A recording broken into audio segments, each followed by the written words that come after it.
Okay students, salts पर discussion हो रही थी। आपको साल्ट्स के बारे में बताया गया कि साल्ट्स क्या हैं। आज मैं आपको प्रिपरेशन ऑफ साल्ट्स के बारे में कुछ बता दूं। यहाँ पे डिटेल पहले से आपको लिख के बता दी गई है। उसका बड़ी वजह यह है कि वीडियो की लेंथ ना बढ़े, इसलिए पहले से कुछ मटेरियल यहाँ पे अब लिख दिया गया है। देखिए, प्रिपरेशन ऑफ साल्ट्स में हम डिस्कशन कर रहे हैं दो किस्म के साल्ट्स पे। एक है सॉल्युबल साल्ट और एक है इनसॉल्युबल साल्ट। सॉल्युबल साल्ट और इनसॉल्युबल साल्ट, डेफिनेटली सॉल्युबल वो जो हल होती हैं, जो हल हुई हालत में हमें मिलती हैं, जो बने तो हल शुद्ध हालत में मौजूद हों। इनसॉल्युबल साल्ट जो हल ना हो, जो बन जाए तो नीचे तह में बैठ जाएँ, किसी भी बीकर के, किसी भी फ्लास्क के, किसी भी टेस्ट ट्यूब के। सॉल्युबल साल्ट की प्रिपरेशन के लिए यहाँ पर 4 मेथड्स पे डिस्कशन हुई है। Direct displacement method. Direct displacement method में क्या होता है कि जब किसी एसिड के साथ कोई भी मेटल मिले, कोई एक्टिव मेटल मिले, तो एसिड से हाइड्रोजन को वो बाहर निकाल देता है। Now you can see it over here. ये हमारे पास एक एसिड है HCl, इसके अंदर हाइड्रोजन पाया जाता है। अच्छा, एक और बात याद रखिए कि रिएक्शंस को यहाँ पे मैंने बैलेंस करके नहीं लिखा, लेकिन इसकी बैलेंसिंग ज़रूरी है, लिहाजा आपने इसको ख़ुद से बैलेंस करना होगा। बैलेंस करने का तरीका मैं आपको बता चुका हूँ। ट्रायल एंड एरर मेथड से इसको बैलेंस करते जाएं। Now you can see it over here कि यहाँ पर हमारे पास हाइड्रोजन है। ये वाला मेटल यहाँ से इस हाइड्रोजन को निकाल लेता है और ख़ुद इसका साथी बन जाता है। ये दोनों आपस में मिल जाते हैं।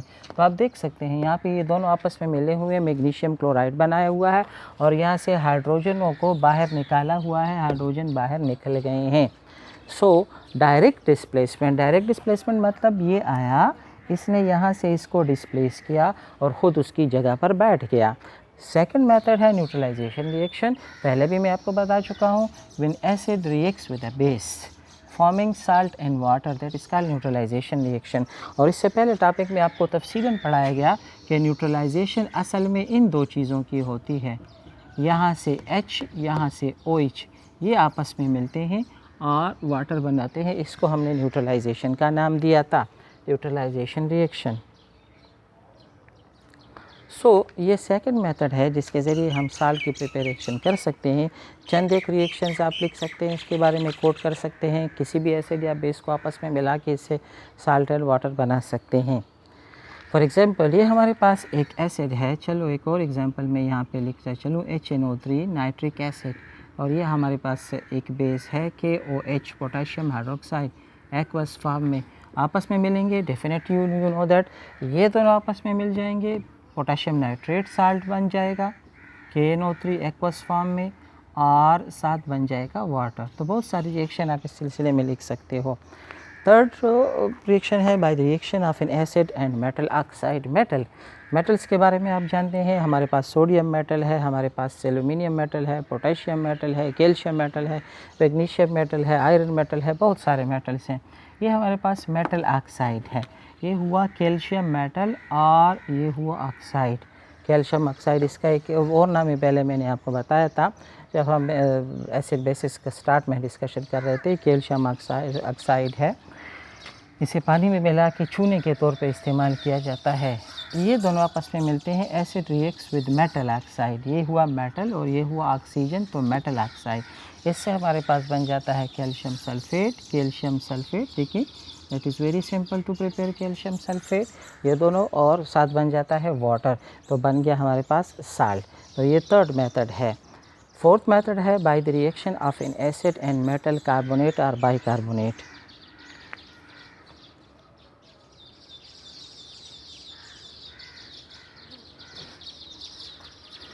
Okay students, you can see it over hair.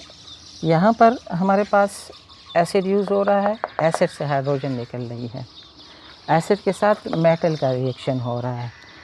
इस प्रोसेस में, न्यूट्रलाइजेशन में, एसिड यूज़ हो रहा है, एसिड के साथ बेस का रिएक्शन हो रहा है।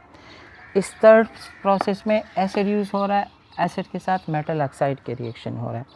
फोर्थ प्रोसेस में फिर एसिड यूज़ हो रहा है और एसिड के साथ मेटल कार्बोनेट या बाइकार्बोनेट का रिएक्शन हो रहा है। तो चारों मेथड में एसिड का इस्तेमाल किया जा रहा है। एसिड्स के ज़रिए हम साल्ट्स की प्रिपरेशन करते हैं।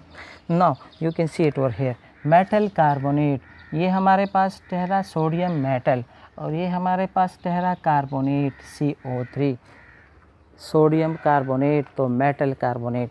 यह बाइकार्बोनेट जब हमारे पास हाइड्रोजन इसमें लग जाए, सोडियम बाइकार्बोनेट, इसको आप टॉपिक के आखिर में इसको नाम दोगे, इसको यूजेस पे डिस्कशन होगी। सोडा ऐश बोलते हैं, वॉशिंग सोडा बोलते हैं, ये बेकिंग सोडा में इस्तेमाल किया जाता है फॉर बेकिंग पर्पसेस।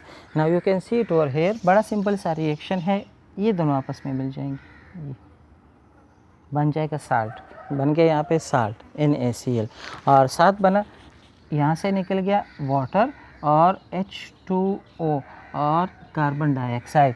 तो जब भी आप मेटल कार्बोनेट या मेटल बाइकार्बोनेट का यूज़ करेंगे तो हमेशा इससे कार्बन डाइऑक्साइड बाहर निकलेगी।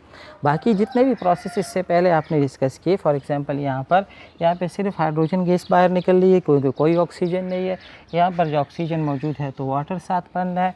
यहाँ पर आप देख सकते हैं कि वाटर साथ बन रहा है क्योंकि ऑक्सीजन मौजूद है, लेकिन यहाँ पर वाटर के साथ साथ कार्बन डाइऑक्साइड गैस भी साथ बन रही है। तो ये 4 तरीके दिए गए हैं प्रिपरेशन ऑफ सॉल्युबल साल्ट्स के लिए।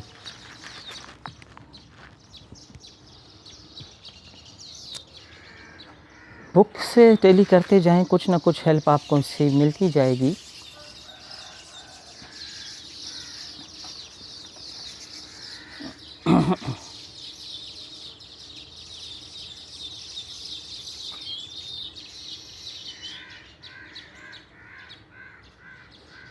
चलें, ये तो थी प्रिपरेशन ऑफ सॉल्युबल साल्ट्स। अब मैं आपको कुछ इनसॉल्युबल साल्ट्स की प्रिपरेशन के बारे में बताऊंगा। इनसॉल्युबल साल्ट्स के बारे में याद रखें कि ये हमेशा किसी केमिकल रिएक्शन के अंदर ही बनेंगी। कैसे बनती हैं, चलें उस पर थोड़ी सी डिस्कशन कर लेते हैं। इनसॉल्युबल साल्ट्स,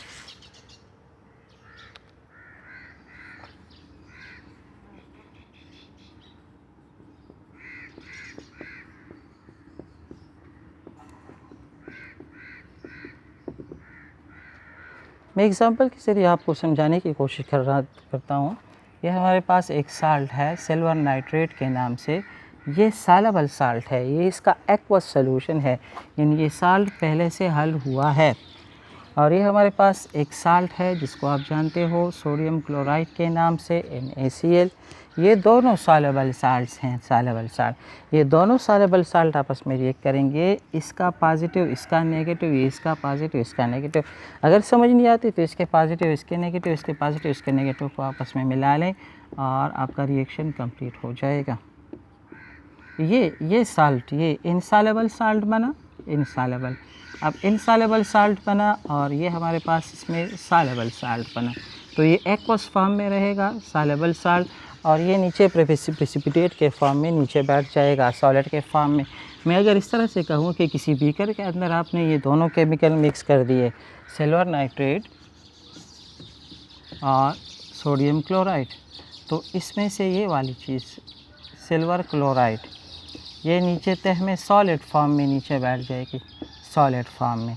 और बाकी जो दूसरा साल्ट है सोडियम नाइट्रेट, ये ऊपर सॉल्यूशन के फॉर्म में रहेगा। तो देखिए ये सॉलिड फॉर्म में रह गया है, सॉलिड फॉर्म में नीचे बैठ गया है। इसको हम प्रेसिपिटेट का नाम भी देते हैं और इसको शॉर्टली PPT लिखा जाता है, प्रेसिपिटेट। तो जब दो ऐसे सॉल्युबल साल्ट्स को आपस में मिक्स किया जाए जो आपस में केमिकल रिएक्शन करने की सलाहियत रखती हों, तो उससे बन जाता है इनसॉल्युबल साल्ट।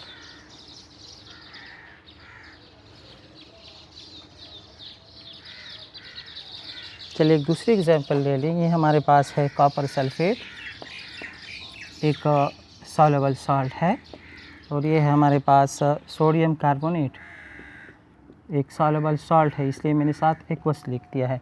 अब इसके प्लस को इसके माइनस के साथ, इसके प्लस को इसके माइनस का, ये इसका प्लस ये इसका माइनस, प्लस और माइनस, ये बन जाएगा सोडियम सल्फेट और copper carbonate. Copper carbonate insoluble form में, प्रेसिपिटेट के फॉर्म में, सॉरी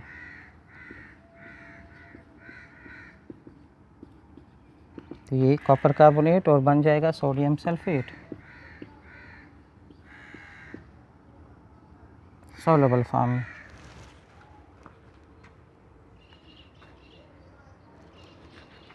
जैसे आपको बताया उधर यहाँ पे कि प्रेसिपिटेट बनेगा, ये नीचे तह में बैठ जाएगा सॉलिड के फॉर्म में, कार्बोनेट सारे इनसॉल्युबल, सो ये नीचे बैठ जाते हैं।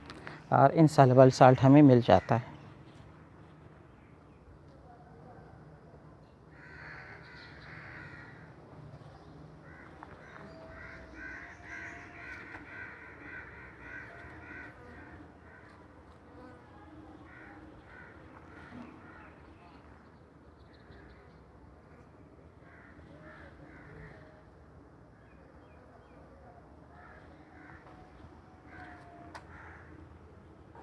ओके, तो ये साल्ट्स की प्रिपरेशन है। 2 किस्म के साल्ट्स आपको बताए, सॉल्युबल साल्ट, इसके बनाने के आपको 4 मेथड्स बताए गए। इनसॉल्युबल साल्ट के लिए एक मेथड दिया गया है जो केमिकल रिएक्शन के ज़रिए बन जाता है। 2 सॉल्युबल साल्ट, एक ये इसके ज़रिए आपस में मिलके एक इनसॉल्युबल सब्सटेंस बना देते हैं, इनसॉल्युबल साल्ट बना देते हैं जो नीचे तह में बैठ जाता है। That is called preparation of insoluble salt.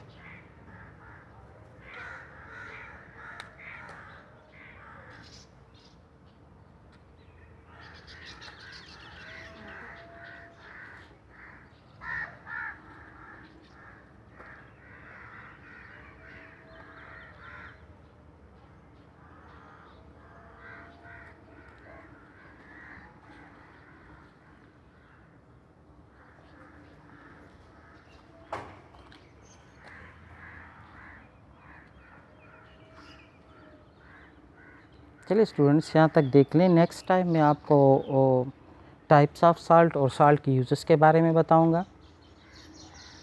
Okay, तो नेक्स्ट लेक्चर में फिर मिलते हैं। अल्लाह हाफिज़।